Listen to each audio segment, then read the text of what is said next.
After one, she was worth $1.2 billion. She was also bleeding through her surgical gauze, trembling from residual anesthesia, and holding two newborn infants who had almost died inside her body 3 hours earlier. The man walking through the door did not know about the money. He had come to tell her she was nothing. Vivian Ashford lay in the recovery room of Chicago Lakeside Medical Center with 17 metal staples holding her abdomen together beneath a dressing that was slowly turning red. The emergency cesarean had lasted 38 minutes. Both fetal heart rates had dropped simultaneously on the monitors around noon, the jagged lines plunging into patterns that made the senior attending grab a surgical cap and start running without finishing his sentence. Vivian remembered the fluorescent lights streaking overhead as they wheeled her down the corridor, the cold paralysis of the spinal block climbing her spine, the pressure that was not quite pain, but something worse, the sensation of being opened while fully conscious, of feeling her children pulled from her body by gloved hands she could not see. Now, 3 hours later, she held them. A boy in her left arm. He had come first, screaming so hard his entire body shook, announcing his arrival with a fury that made two delivery nurses laugh out loud. She had already chosen his name months ago. Caleb. It meant wholehearted. A girl in her right arm. She had come second, quieter, one tiny fist already gripping the fabric of her mother's hospital gown as though she understood, at the level of cellular instinct, that holding on was the only strategy that mattered. Lily, named after a flower her grandmother once told her was stubborn enough to bloom twice. Vivian held them against her chest and felt the flutter of two new heartbeats pressed against her own, and for a span of time she would later measure in minutes, but that felt, while it lasted, like something outside of time altogether. Nothing else existed. Not the pain, not the blood, not the catheter or the four-line, or the monitors beeping their indifferent rhythm beside her bed. Just warmth and weight, and the impossible smallness of two people who had not existed that morning and who now contained, between them, everything in the world she was willing to die for. Then the door opened. Hit on a door in his life. Knocking implied that access could in a world where no door was ever closed to him. He entered the recovery room the way he entered every room, chin forward, shoulders square, as though the space itself existed at his discretion. He was tall, 6'1", with the rigid posture of a man who had been groomed from birth to occupy more space than he required. Charcoal suit, tailored to whisper money rather than shout it. Platinum cufflinks.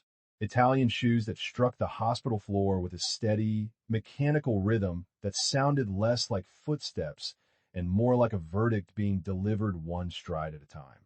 He did not look at the babies. Half a step behind him, positioned with the deliberate precision of someone who had rehearsed the choreography, stood Naomi Blackwell. Vivian saw her and understood. Not everything. Not yet. But enough. Naomi was 29, ash blonde, her hair pulled into a low chignon that exposed a jawline sharp enough to cut glass. Slate gray suit, pearl studs, an expression carefully arranged to project sympathy, with just enough softness at the edges to suggest she took no pleasure in being here. She did. Vivian could tell. It was in the way her eyes swept the room, the monitors, the blood-spotted gauze, the newborn infants, and dismissed all of it as Simpson had introduced Naomi at an investor dinner at their home as his new director of strategic development. His palm had rested on the small of her back 2 seconds longer than professional courtesy allowed. Vivian had noticed. That night, lying beside a husband who was either asleep or pretending to be, she had asked about it, keeping her voice light, measured, the way women learn to frame questions when they already suspect the answer but fear the confirmation more than this. You are being paranoid again, Vivian. It is exhausting. She had apologized. That was the last apology. Envelope from inside his jacket and dropped it onto the rolling tray beside the bed. It landed with a flat, papery slap directly on top of the surgical consent form she had signed 4 hours earlier, the form authorizing the emergency procedure that had saved all 3 of their lives. The envelope covered it completely. I have had my attorney file for divorce. His tone was level, rehearsed, surgically stripped of anything that might be mistaken for emotion. The paperwork was stamped at the courthouse this afternoon. This is your copy. Ruth, the recovery nurse, stopped writing. Her pen hovered over the clipboard. 26 years in labor and delivery, and she had never witnessed anything like the scene forming in front of her. Vivian blinked. The morphine made everything feel slightly displaced, signals arriving through deep water. She heard the words. She understood each one individually. But assembled in this room, at this moment, with her body torn open and stapled shut, and her children still warm from the passage that had nearly killed all three of them. The sentence refused to form a shape. She could raw, barely more than a whisper. I just had our babies. I know, he said. He still did not look at them. That is why we are handling this now. Clean. No reason to let it drag.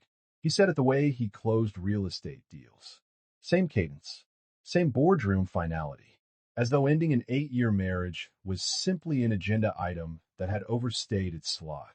Naomi spoke from the doorway. This affects everyone, Vivian. Her voice was smooth, calibrated, the voice of a woman who had rehearsed kindness until it almost sounded real. We need to move forward without complications. Complications. Angular jaw.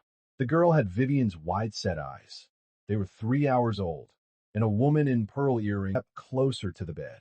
Both infants began to fuss at the same time, tiny bodies tensing, faces scrunching, reacting to something in the air that 3 hours of life had not yet taught them to name, but that their nervous systems already recognized as danger.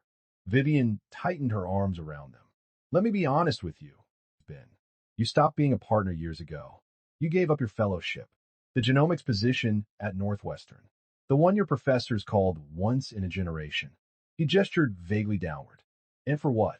To sit in my basement playing with petri dishes like a graduate student running a science fair project while I built everything that keeps your life running. He paused. Then, with the casual cruelty of a man referencing a forecast he found mildly inconvenient, he added, You came from nothing, Vivian. A rented duplex in Youngstown. A mother pulling double hospital shifts. A brother who... He let the sentence hang. Vivian's entire body locked. Every muscle, every nerve that was not already screaming from the surgery, went rigid with a stillness so complete that even the twins fell silent, as though some primal signal had told them not to move. Elijah, her baby brother, born with sickle cell disease, diagnosed at 7, dead at 19 in a hospital bed in Youngstown, while Vivian held his hand and felt the exact moment it went slack. He had looked at her with eyes decades older than his face and whispered, Viv, you're going to fix this, and had never asked. In 8 years of marriage, he had never once walked down the basement stairs and asked his wife what she was working on. He checked his watch. A new one, heavier and more expensive than the one she had given him for their 5th anniversary. You have 48 hours. After that, my attorney files a motion and I stop being generous. He turned and left. Naomi paused in the doorway to deliver one final line. Take care of yourself, Vivian. Those babies are going to need a strong mother. She smiled, small and precise and victorious, then turned on her heel and was gone. The door closed with a soft pneumatic hiss. Ruth crossed the room in 4 steps, her face a mask of barely contained fury. I am filing an incident report, serving legal documents to a post-surgical patient under narcotic medication with an unauthorized visitor present and newborn infants in distress. Do you want me to call security? Do you want me to contact someone? Vivian did not answer immediately. She was looking at the envelope, not at her name, not at the word divorce, but at the filing stamp visible along the top edge. November 18th. Afternoon. She held that number against another number she had memorized that morning, a number embedded in an email she had read at 6:03 a.m. between contractions while the fetal monitors beeped steadily beside her and the world was still intact. Then, slowly, she reached past the envelope and picked up her phone.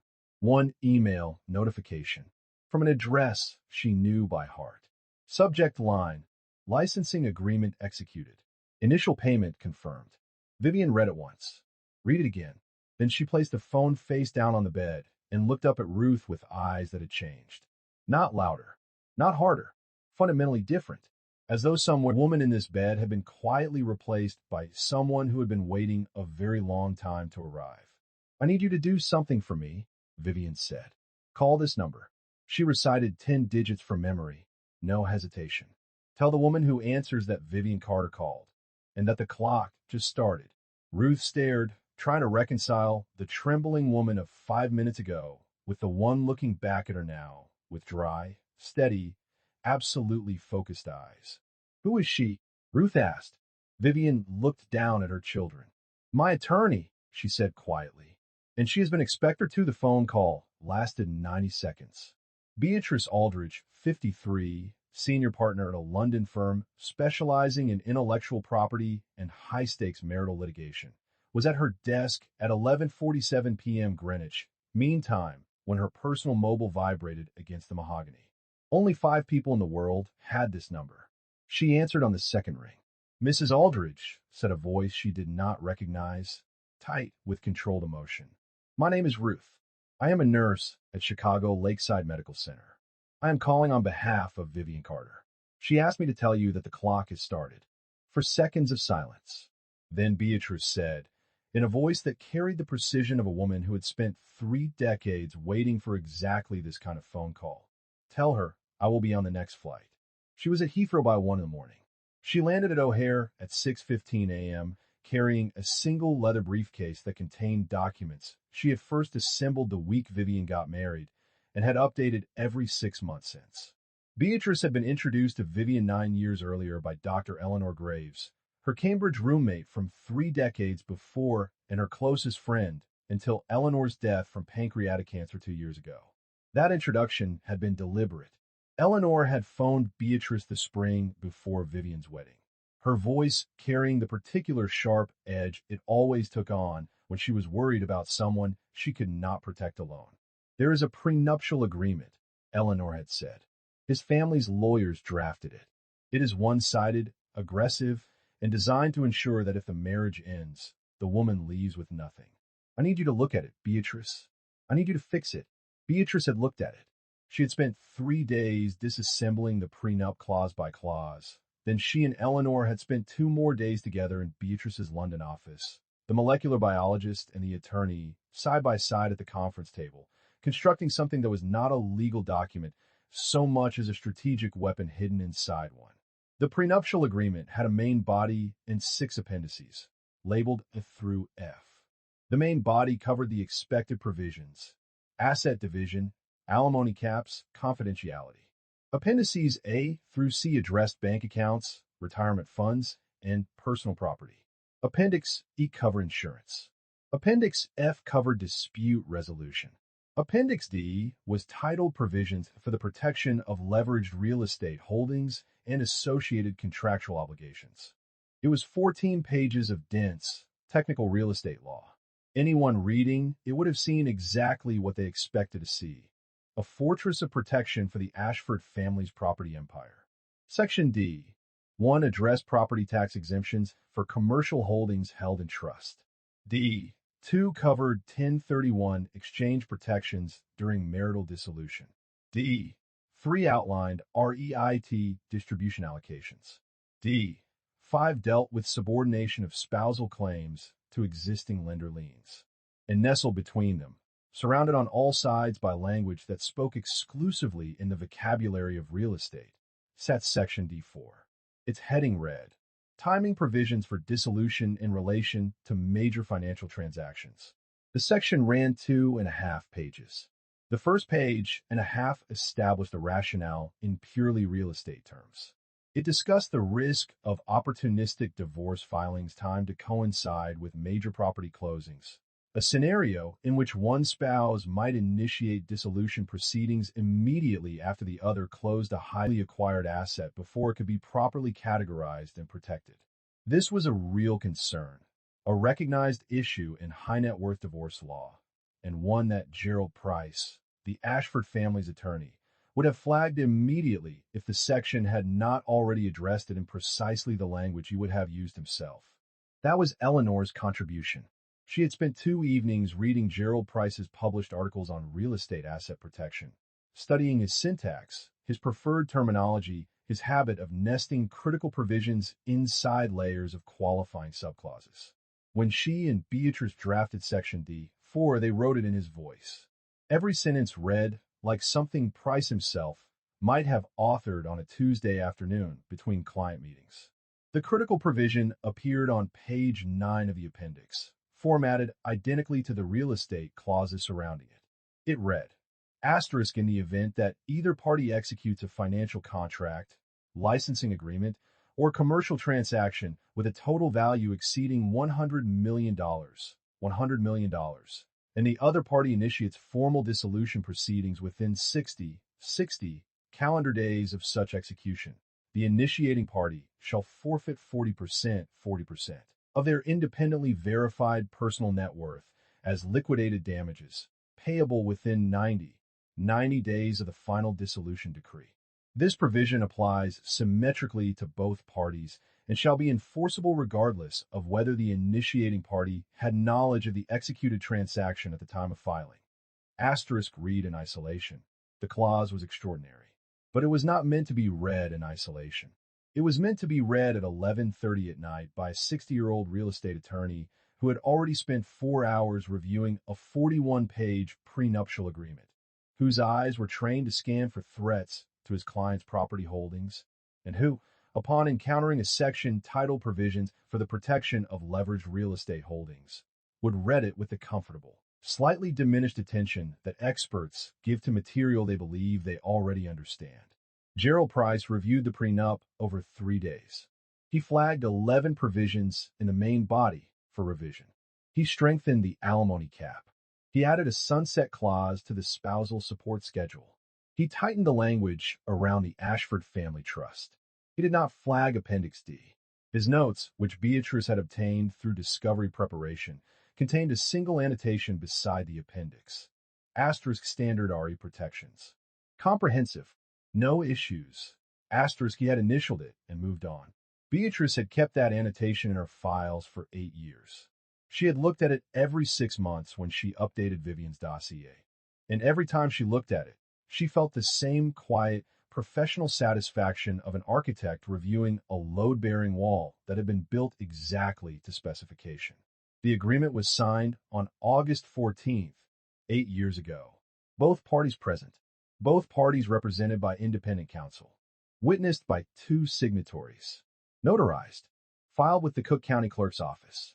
Independently archived with Beatrice's firm in London. At the rehearsal dinner the following evening, and the other resting on his father's shoulder, and told a room full of guests that the prenup was, quote, the smartest contract I have ever signed. Airtight. My team made sure of it. 47 people heard him say this. Beatrice had obtained signed declarations from 6 of them. Now, 8 years and 1 emergency cesarean later, Beatrice sat in the passenger seat of a hired car on the Kennedy Expressway, heading toward Chicago Lakeside Medical Center with the briefcase on her lap. Inside it, arranged in the sequence she had planned years ago, in the same methodical, unhurried manner in which he had attempted to dismantle his wife's. She arrived at the hospital at 7:45 a.m. The morning light was thin and gray, filtering through the windows of the recovery ward with the pallid quality of a Chicago November that could not decide whether to rain or simply remain overcast indefinitely. Vivian was awake, propped against pillows, the twins asleep in the bassinet beside her. The morphine drip had been reduced. Her eyes were clear. Beatrice closed the door, pulled a chair to the bedside, and sat down. For a moment, neither woman spoke. They had met in person only 4 times over the course of 8 years. Twice in London, once in a hotel conference room in Toronto, once in a rented office in Delaware. The rest of their communication had been conducted through encrypted emails and quarterly phone calls lasting no more than 15 minutes. Always placed from the prepaid phone Vivian kept locked in a fireproof case in the basement laboratory. Always tell me everything, Beatrice said. Vivian told her. The recovery room. The envelope. Naomi in the doorway. The wet and transactional. Announcing the end of their marriage over the heads of children he had not looked at. The filing stamp. November 18th afternoon. Beatrice listened without interruption. When Vivian finished, Beatrice opened her briefcase and removed a single sheet of paper. She placed it on the bed where Vivian could see it.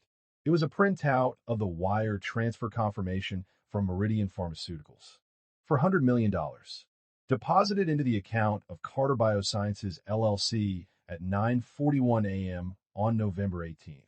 The licensing agreement was executed at 6:03 a.m., Beatrice said.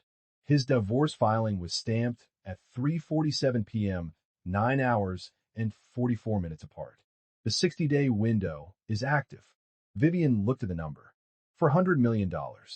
The first tranche of a $1.2 billion deal, negotiated over 14 months between Beatrice's IP team and Meridian's legal department, for the exclusive commercial development of the CRISPR-based gene editing protocol that Vivian had built, one failed experiment at a time, in a basement her husband called a waste of square footage. He never came downstairs, Vivian said. It was not a complaint. It was a data point. The foundation of everything that was about to happen rested on a single, verifiable fact. In 8 ended the basement stairs to observe what his wife was doing. He had never asked about the equipment she ordered, never questioned the late nights, the early mornings, the quiet, relentless rhythm of a woman conducting research that would alter the course of human medicine. He had dismissed it so completely that he had failed to notice when it succeeded. He found the LLC, Vivian added, or rather, Naomi found it. 4 months ago, a database search turned up Carter Biosciences. Naomi's eyebrow rose by a fraction, and he laughed, said it was probably some vanity registration I set up to feel important. Vivian paused. He did not run an asset search. He did not request financials. He dismissed it in front of Naomi over a glass of Barolo and never thought about it again. Beatrice was quiet for a moment. Then she said, with the measured precision of a woman selecting her next words from a much larger arsenal, his attorney will have reviewed the prenup before filing. I am certain Philip Crane reviewed it. Then Philip Crane read Appendix D and saw exactly what Gerald Price saw 8 years ago. Real estate protections. Standard language. No threat. Yes. Good. Beatrice placed the sheet back in the briefcase. Then we proceed as planned. She outlined the timeline. 3 days for Vivian to recover sufficiently to attend an in-person meeting. During those 3 days, Beatrice's team would finalize the forensic financial assessment enforcement package and prepare the disclosure documents for the Meridian agreement. There is one additional matter, Beatrice said. She removed a second document from the briefcase. Corporate filing records from the Illinois Secretary of State's office, accompanied by a printout of 3 consulting contracts executed between Ashford Capital Partners and Blackwell Strategic Advisory LLC over the past 7 months. Total value, $640, Beatrice said. No competitive bidding. No independent board review. No disclosure of the personal relationship between the CEO and the principal of the contracting firm. Vivian looked at the contracts. $640,000. The amount was not large by the standards of Ashford Capital's. Hudson had funneled company money to his mistress's firm through contracts that existed on paper, but whose deliverables were, upon examination, either redundant with work already performed by existing staff or so vaguely defined as to be unverifiable. How did you find these? Vivian asked. Naomi Blackwell is meticulous about many things, Beatrice said. Filing corporate disclosures on time is not one of them. Her quarterly report to the Illinois Secretary of State was submitted 11 days late. Our paralegal monitors those filings. The delay made the contracts visible in a window where they would normally have been buried. Vivian absorbed this. Naomi, the woman who had stood in a doorway and called newborn children complications, had been undone by an 11-day clerical delay. There was no satisfaction in this observation. Only the flat recognition that carelessness, like cruelty, eventually produces consequences, and that the universe, indifferent to everything else, is remarkably consistent about delivering them.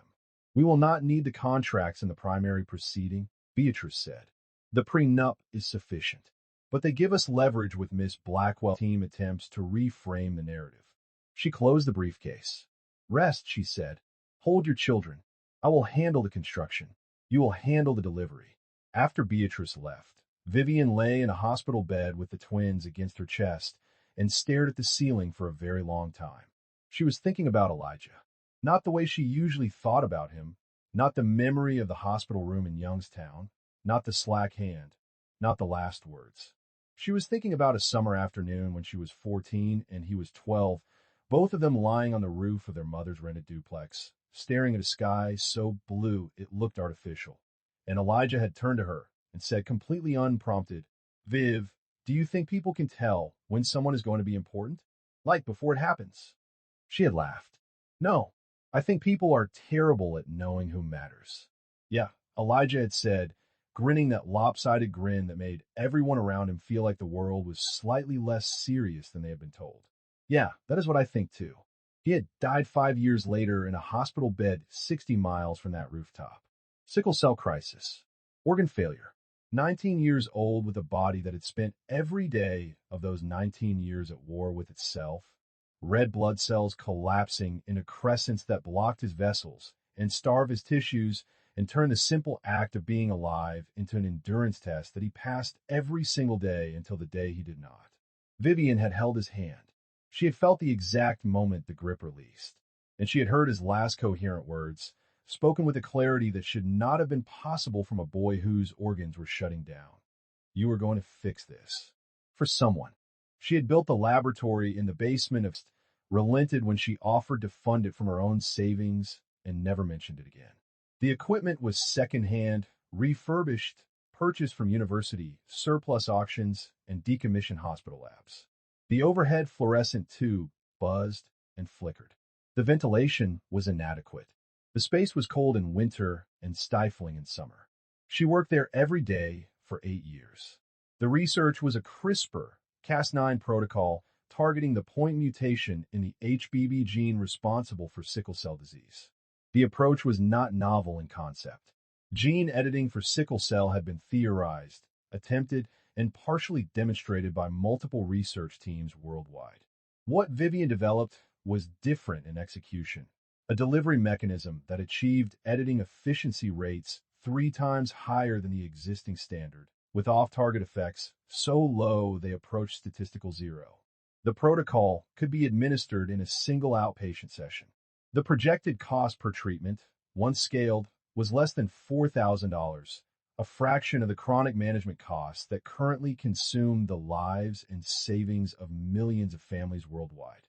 She had contacted Meridian Pharmaceuticals 14 months ago through Beatrice's IP team.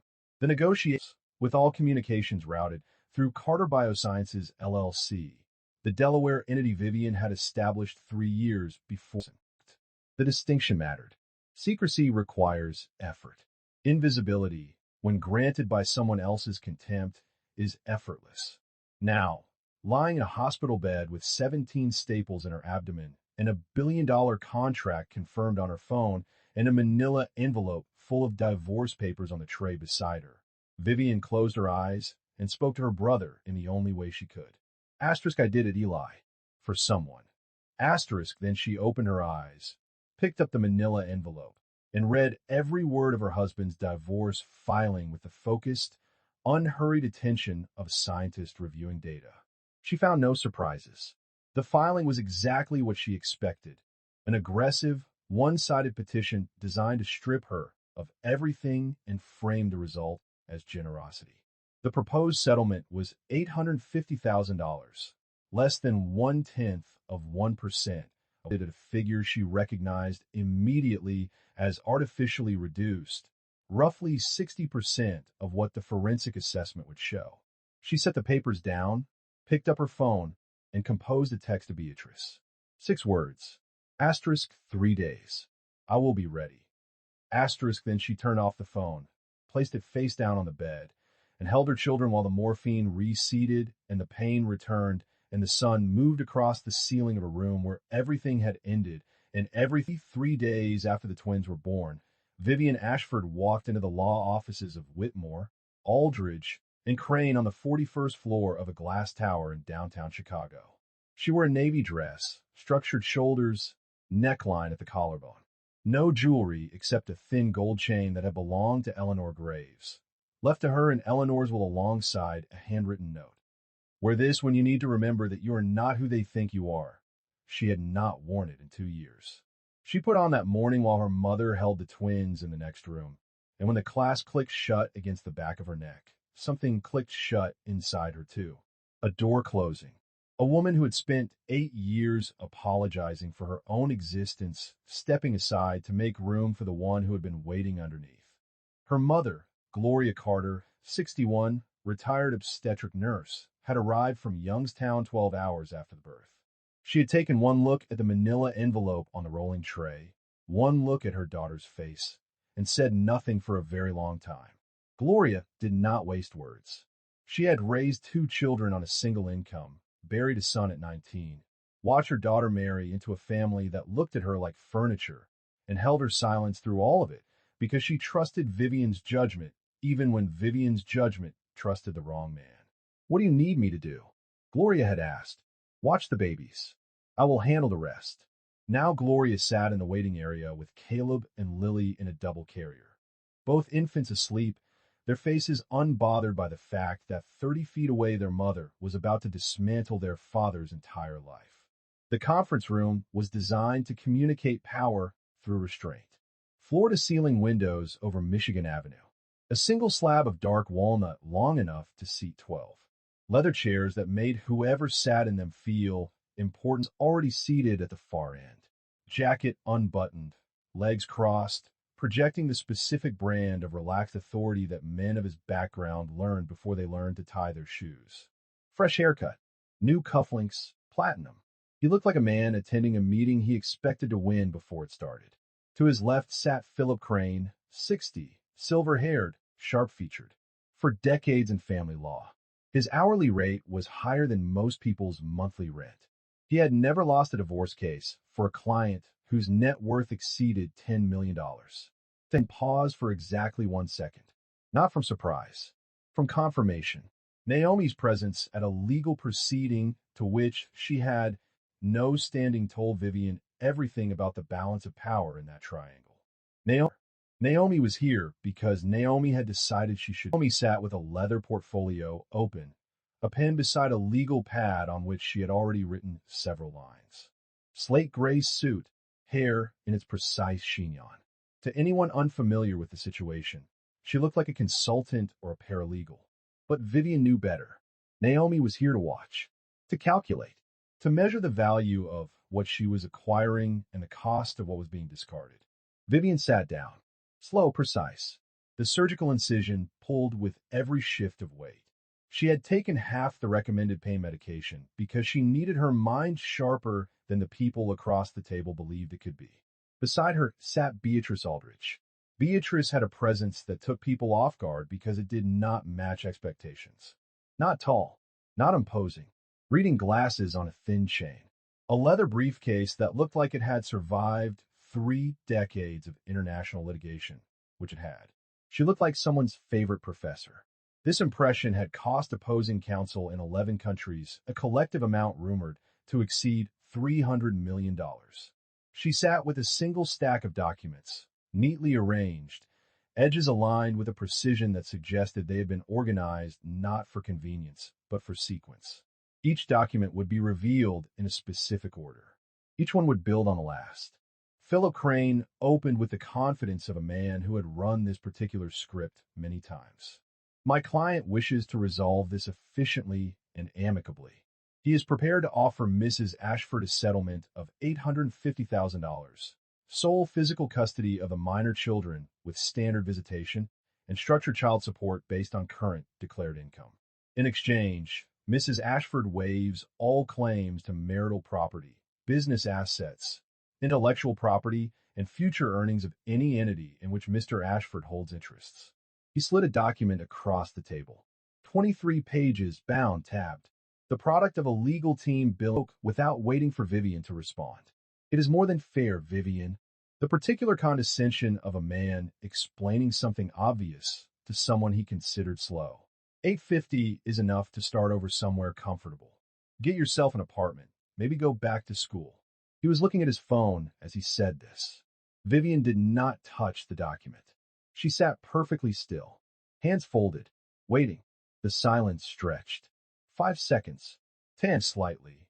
A man whose meeting was not proceeding at the pace he had allocated. Beatrice removed her reading glasses, placed them on the table, and smiled. A small, professional, devastating smile. Mrs. Ashford will not be accepting that offer. In fact, Mrs. Ashford will not be accepting any offer today because your client has already incurred penalties under a prenuptial agreement that makes this proposal legally irrelevant. Philip Crane's expression shifted by 2 degrees. Professional recalibration. There is no prenuptial agreement on file with this divorce. My office conducted a thorough review of all marital documentation. Your office reviewed the documents your client provided. Beatrice corrected gently, which is not the same thing. She slid the first document across the table. The prenuptial agreement. 41 pages. Signed, witnessed, notarized. Filed with Cook County and independently archived in London. Page 1. Signatures of both parties. Mr. Ashford's matches the exemplar on file with his holding company. Mrs. Ashford's matches her medical board certification. Crane pulled the document toward him and began reading rapidly. A subtle redistribution of weight. The instinct of a man who had felt the ground move, but had not yet accepted, said, forcing steadiness into his voice. My father insisted on it. It protects Ashford assets. Her assets. He gestured dismissively toward Vivian. She had nothing to protect. That was the assumption at the time, Beatrice said, and it was final language, which is why neither of them noticed that the provisions in Appendix D went somewhat beyond standard real estate protections. She opened the document to a specific page and turned to D, provisions for the protection of leveraged real estate holdings and associated contractual obligations. 14 pages. Mr. Price reviewed this appendix and annotated it as, and I quote, standard RE protections. Comprehensive. No issues. He initialed it and moved on. She paused, allowing Crane's eyes to find the section she was about to name. Section D4. Timing provisions for dissolution in relation to major financial transactions. Nestled between a clause on 1031 exchange protections and a clause on subordination of spousal claims to existing lender liens. Written in real estate terminology. Formatted identically to every other section in the appendix. She read aloud. In the event that either party executes a financial contract, licensing agreement, or commercial transaction with a total value exceeding $100 million, and the other party initiates formal dissolution proceedings within 60 calendar days of such execution, the initiating party shall forfeit 40% of their independently verified personal net worth as liquidated damages, payable within 90 days of the final dissolution decree. She looked up. Mr. Price read this clause 8 years ago and understood it as protection against opportunistic divorce filings timed to coincide with major real estate closings. He was not wrong. That is one of its functions, but it is not the only one. Philip Crane had stopped reading. His pen was motionless. He stared at the page with the expression of a man who has just recognized in a contract he reviewed personally before advising his client's colleague to approve it, a weapon he failed to identify because it was wearing camouflage designed specifically for his eyes. This is, Crane began and stopped. He removed his glasses, pressed them against the bridge of his nose, and started again. This section is embedded in a real estate appendix. It employs real estate terminology. Any reasonable attorney reviewing this document would interpret it as pertaining to real estate transactions. Any reasonable attorney would, Beatrice agreed, and any reasonable attorney did, including yours, including Mr. Price. The clause does not disguise itself, Mr. Crane. It simply speaks a language that your colleagues understood so well that they did not notice when it said something unexpected. She let that settle. Then she reached for the next document. But the clause itself is merely architecture. What activates it is this. She placed the second document on the table. Carter Biosciences, LLC, a Delaware limited liability company established 11 years ago, solely owned by Vivian Carter. During the marriage, Mrs. Ashford conducted independent biomedical research through this entity, developing a CRISPR-based gene editing protocol targeting the hereditary mutation responsible for sickle cell disease. The morning of November 18th, at approximately 6:03 a.m., Mrs. Ashford executed an exclusive licensing agreement with Meridian Pharmaceuticals for the commercial development of this protocol. The total value of the agreement is $1.2 billion. The initial payment of $400 million was deposited into Mrs. Ashford's account at 9:41 a.m. that same morning. The room changed. Not the way rooms change in movies. The way rooms change in real life. In silence, in stillness, in the imperceptible recalculation behind the eyes of every person who has just realized that their fundamentals too loud, too fast. That is not possible. You do not have $1 billion. You do not have a company. You sit in my basement and play with test tubes. Beatrice produced a tablet, already open to an email from Meridian's legal department. Transaction reference number. Wire transfer confirmation. Digital signature of Meridian's chief legal officer. She placed it on the table. The wire transfer was confirmed at 9:41 a.m. All records are archived with both parties' legal teams and the screen. Vivian watched his face undergo a transformation she had imagined many times. She had expected satisfaction. What she felt instead was quieter. A grief with no anger in it, only exhaustion. The weariness of a woman who had loved someone for 8 years and was now watching the irreversible proof that he had never once looked closely enough to see who she actually was. Now, Beatrice said, the penalty clause. She read directly from the prenup. Section D4. Mrs. Ashford executed the Meridian Agreement at 6:03 a.m. on November 18th. Mr. Ashford filed for divorce at 3:47 p.m. on November 18th. 9 hours and 44 minutes apart. The 60-day window has 59 days remaining. Another pause. Shorter. Your client triggered the penalty clause on the same day it became active. Under the terms of the contract, he publicly called the smartest. He's Vivian Ashford 40% of his personal net worth. The final document. A forensic financial assessment, 47 pages, that made Crane's face go visibly pale. Real estate across 3 states. Investment portfolios. Business interests. Vehicles, including the Mercedes he had driven to this meeting. An art collection acquired over 5 years. Our independent appraisal places Mr. Ashford's current net worth at approximately $48.3 million. 40% is $19.32 million. She folded her hands. That is what your client owes. Not $850,000.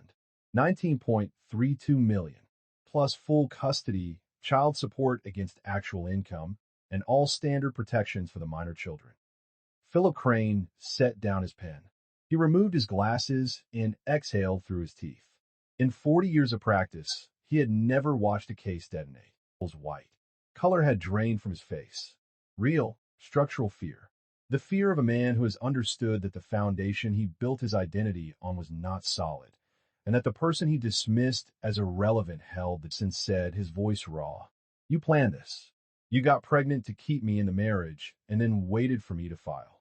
Vivian spoke for the first time since entering the room. This was level, clear, completely devoid of the deference that had characterized every conversation she had had with him for 8 years. The voice of a surgeon explaining a procedure. I worked for 8 years. While you told everyone I was wasting my time, I was solving a problem that kills millions of people and that killed my brother when he was 19 years old. While you were planning to replace me, I was creating something that will save lives long after both of us are gone. She held his eyes. Gibson looked away first. You never came downstairs, she said. Not once in 8 years. You never asked what I was building because you did not believe I was capable of building anything worth asking about. You gave me, I used every hour. Crane attempted recovery. We will challenge the prenup. The clause is hidden in a real estate appendix. It is deceptive. No court will enforce a provision embedded in misleading context. Beatrice tilted her head with the patience of a teacher correcting a confident wrong answer. Mr. Crane, the clause is written in plain English. It is located in a signed, notarized appendix that both parties' attorneys reviewed and approved. Your colleague, Mr. Price, annotated it personally. Your client celebrated the agreement publicly. 47 witnesses heard him call it airtight. She paused. If you argue the clause is deceptive, you will need your client to to testify under oath that he signed a 41-page legal document without understanding its contents. Given that Mr. Ashford processes real estate contract valued in the tens of millions annually, I do not believe that argument will survive its first afternoon in court. Crane said nothing. What he saw was something he did not expect. The warmth, the ambition and admiration blend she had projected for 7 months was gone. Her eyes were moving across the financial assessment, and the expression on her face was not that of a partner watching someone she loved suffer. It was the expression of an analyst watching a portfolio collapse in real time. Something. Vivian turned to Beatrice and nodded once. Beatrice placed a final sheet on the table. Single page, cleanly typed. Mrs. Ashford offers the following resolution. Mr. Ashford accepts the prenuptial penalties, $19.32 million, payable within 90 days. Full custody to Mrs. Ashford, with supervised visitation on a court-determined schedule. Child support calculated against verified income. She paused. Alternatively, Mr. Ashford may contest the prenup in open court. This triggers full financial disclosure, public proceedings, and supplementary claims including emotional distress and constructive abandonment. We have the incident report from the attending nurse documenting that Mr. Ashford served divorce papers to his wife within 15 minutes of emergency surgery, in the presence of an unauthorized visitor, while the patient was under narcotic medication with newborn infants in distress. She looked at Crane with something approaching sympathy. If this goes to court, it will be public. It will include a full account of how your client treated his wife in her most vulnerable moment. That account will be reported by every media outlet that covers high-profile divorces in Chicago, and it will follow your client for the rest of his professional life. She folded her hands. 48 hours. Vivian stood. Slowly, the pain flared through her abdomen. She absorbed it without changing her expression. She turned to leave, then stopped. The twins are doing beautifully, she said. Soft, but clear across the room. Caleb smiled yesterday. Listen. She paused. They get that from me. She walked out. Beatrice followed, closing the door with a soft click that, in the silence, for 7 months they had moved in tandem. Naomi half a step behind, positioned to communicate a single message. Asterisk, I belong here. This man is mine. The previous arrangement has been replaced. Asterisk, movements of a man whose operating system had crashed. Naomi did not stand, did not reach for his arm. She stayed seated. Naomi. His voice came out thin. The voice of a man calling from a building that was still standing, but no longer structurally sound. Go ahead, she said. She did not look at him. She was looking at the financial assessment. I need packing his briefcase with grim efficiency. They exchanged a look that contained no comfort and no plan. Naomi sat for 11 seconds. It was a habit from her first year as a junior analyst at a consulting firm where the men outnumbered the women 9-1. 11 seconds to reset, to identify which assumptions were still viable. Be a methodical evaluation. Not as a lover. Not primarily. His company provided infrastructure. His network provided access to a tier of investors she could not have reached on merit alone for another decade. Not because she lacked talent, but because her world rewarded proximity to established men more reliably than it rewarded competence in women without pedigree. The plan had been precise. Separate the partner he deserved. Consolidate her role within Ashford Capital, first as director, then co-principal. Marry within 18 months. Launch her own firm within 3, backed by Ashford Capital and credibility. She had made one critic of his own wife. She had accepted his characterization of Vivian as dependent, directionless, incapable, not because evidence supported it, but because the man delivering the assessment spoke with such absolute conviction that questioning him had seemed unnecessary. She had found the Delaware LLC, Carter Biosciences. It had surfaced during her background check 4 months ago. He dismissed it with a laugh and a wave of his wine glass, and she had let his certainty override her instinct. And that single decision, trusting a man's contempt for his wife over her own professional judgment, had cost her everything. The door opened. Beatrice Aldridge stood in the doorway, holding a single manila folder. Miss Blackwell, may I have a moment? Naomi's posture straightened. Of course. Beatrice sat down across from her and placed the folder on the table without opening it. You are very good at what you do, Beatrice said. Not a compliment. An assessment.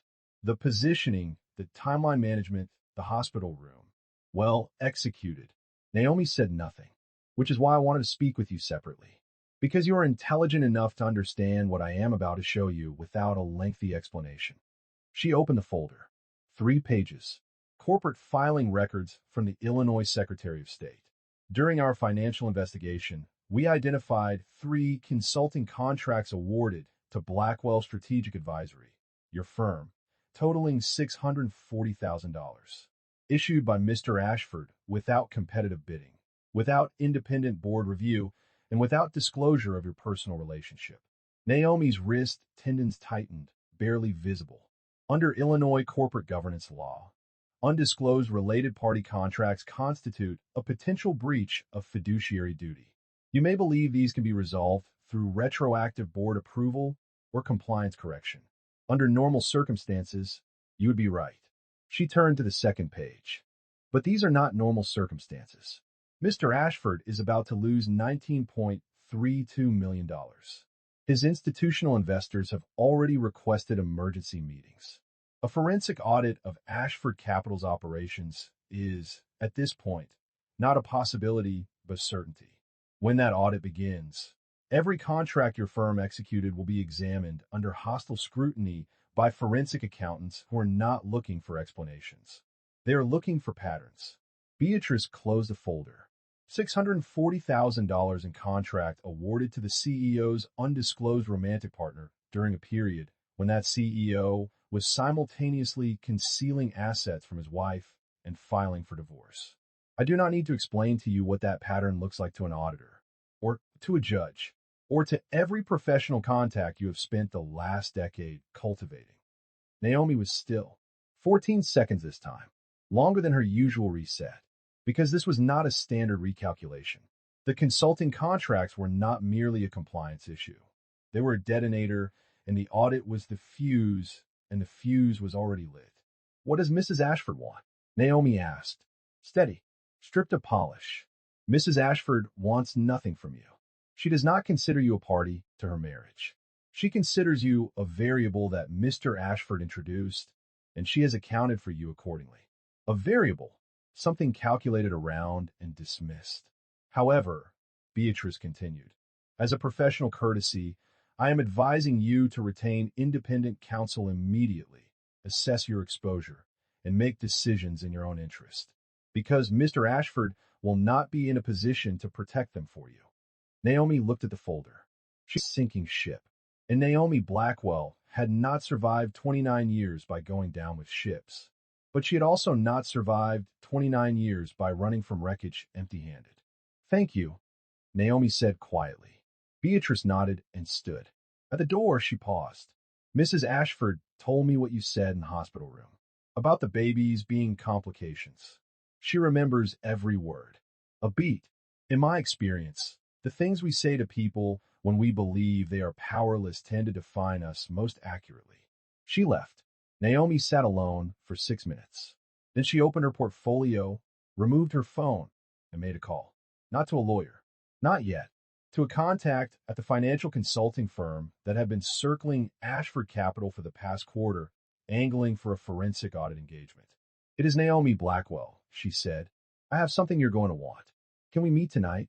She hung up, closed the portfolio, and walked out of the building without looking back.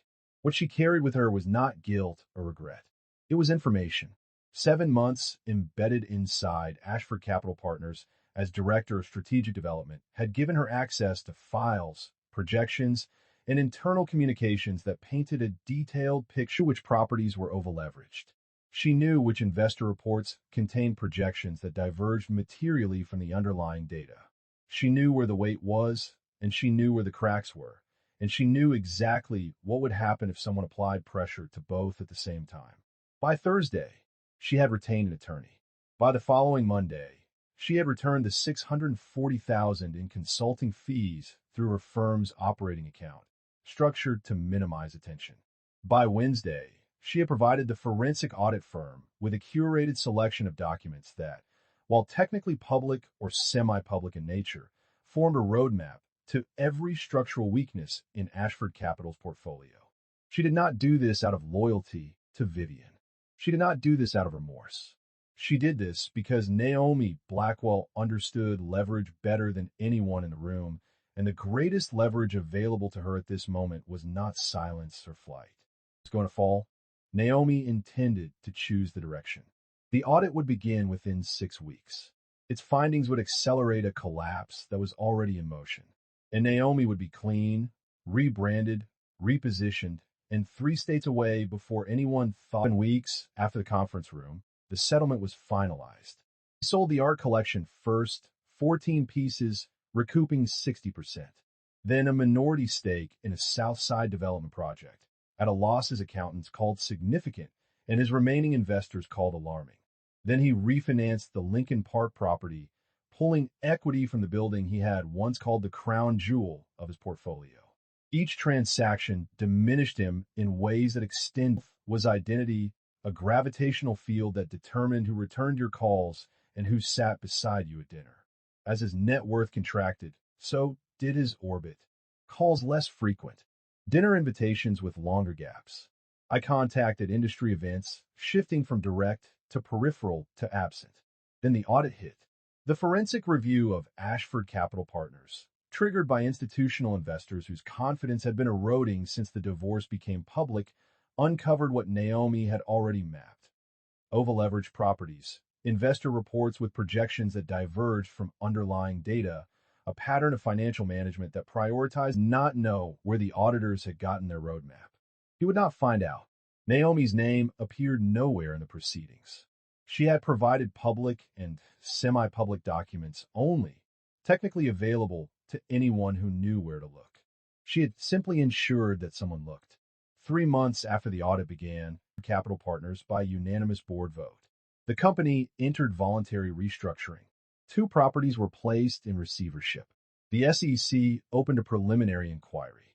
On a Tuesday morning in July, 8 months after the twins were born, Vivian stood in the kitchen of a house in Oak Park, Illinois, watching the sunrise fill the room with warm, golden light. The house was 3 bedrooms, a sunroom facing east, a backyard with a maple tree older than anyone on the street, and a basement. It had taken 4 months to build. Climate-controlled storage, biosafety-rated ventilation, dedicated power circuits, equipment selected piece by piece from catalogs she had studied during late-night feedings. A world-class research facility. The most beautiful room she had ever stood in because it was hers. Not borrowed, not tolerated, not mocked. Hers. The Meridian Protocol was in phase 2 clinical trials at 3 hospitals across 2 continents. She kept a folder on her desk, a plain manila folder filled with letters from mothers in Atlanta and Lagos and London. Letters that said things like, "My daughter slept through the night for the first time in 3 years." Letters that said, "The doctor told us his blood counts are normal." Normal. I did not know that word could make a person cry. She read every one, answered every one. 4 months ago, she had established the Elijah Carter Foundation with a portion of the settlement funds. It funded sickle cell research at 12 universities across 4 countries. It provided financial assistance to families navigating the cost of treatment. It funded full-ride scholarships for students from underrepresented communities pursuing degrees in biomedical science. The first cohort of 8 students had begun their programs in the fall. 3 of them had family members with sickle cell disease. One of them had the disease herself. She had named the foundation after Elijah because there was no other name it could carry. Not as a memorial, as a completion. The closing of a circle that had begun on a rooftop in Youngstown when a 12-year-old boy asked his sister whether people could tell when someone was going to be important, and she had told him no. She had been wrong. Elijah had known. He had always known. Gloria was already in the kitchen, scrambling eggs with one hand and holding Caleb on her hip with the other. She had moved from Youngstown 3 months ago, arriving on the 15th with 2 suitcases and a set of non-negotiable opinions about infant nutrition. "You look tired," Gloria said without turning around. "I was up late, reading." Gloria glanced over her shoulder with an expression that required no translation. Caleb was 8 months old, enormous, perpetually hungry, grinning at everything. The ceiling fan, his own feet, the neighbor's cat, his sister, at whom he directed a constant stream of babbling that Lily received with the patient tolerance of a person who had been listening to the same monologue for 8 months and saw no reason to encourage it. Lily was quieter. She watched everything with a concentration that was unusual for her age. Dark, searching eyes cataloging the world in silence. When she vocalized, it was with purpose, a specific cry for hunger, a different one for discomfort, a small, determined grunt when reaching for something beyond her grasp. Vivian picked up the envelope on the counter. NIH letterhead. The Elijah Carter Foundation had been approved for federal matching grants that would triple its annual research funding. She set the letter down and poured her coffee. On the counter, her phone screen lit up with a news notification. She glanced at it. Chicago Tribune. Breaking. Acting as officer or director of any publicly traded company following SEC consent decree. Federal investigators confirm ongoing inquiry into potential securities violations. Sources close to the investigation indicate additional charges may follow. Asterisk, asterisk, Vivian read it once. Then she picked up her coffee, swiped the notification away, and set the phone face down on the counter. Gloria had seen it too. She said nothing. She did not need to. 20 years of nursing had taught her that some wounds heal, and some wounds scar, and some wounds are self-inflicted by people who spent their whole lives holding the knife and never once considered that it could cut them too. Eli would have loved them, Gloria said quietly, looking at the twins. He would have been the worst uncle. Terrible jokes. Candy for dinner. The best kind. They were quiet. The kitchen filled with Caleb banging a spoon against his tray and Lily making a small, thoughtful sound. He would have made fun of me for naming the foundation after him, Vivian said. Absolutely. And then told every person he met. Gloria smiled. Small, private, the kind of smile that exists only between people who have lost the same person and found a way to carry that loss without being pulled under. Vivian set down her coffee and lifted Lily from Gloria's lap. The baby looked up at her with dark, steady eyes. Then she reached for Caleb, who came willingly, transferring himself from high chair to mother with cheerful, uncoordinated trust. Egg smeared across his cheek. Grinning, she held them both. From the counter, the phone buzzed again. Another notification. Another headline with the name Ashford in it. She did not look. You are loved, she said softly, her mouth against the tops of their heads. You are safe, and you will never, ever have to make yourself smaller for anyone. The sun came through the kitchen windows and made everything gold. And downstairs, in a laboratory built by a woman the world had underestimated, the work waited. Patient, quiet, important beyond measure. It would always wait, and she would always go back to it, because that was who Vivian Carter had been before she was Vivian Ashford, and it was who she would be long after the name Ashford meant nothing at all. Some people are loud about their power. They announce it, perform it, pin it to their chest like a medal they awarded themselves. And some people are quiet. They build it in basements and in silence and in grief. They carry in the steady rhythm of work done not for applause, but for the person who will never clap because he died at 19 in a hospital bed in Youngstown, but who looked at his sister with ancient, knowing eyes and said, "You're going to fix this." She fixed it. Not for him. That was the one thing she could never do. For someone. For everyone. If you have made it this far, you already know that real power does not announce itself. It works in silence until the silence is no longer necessary. Subscribe. Who are you watching from?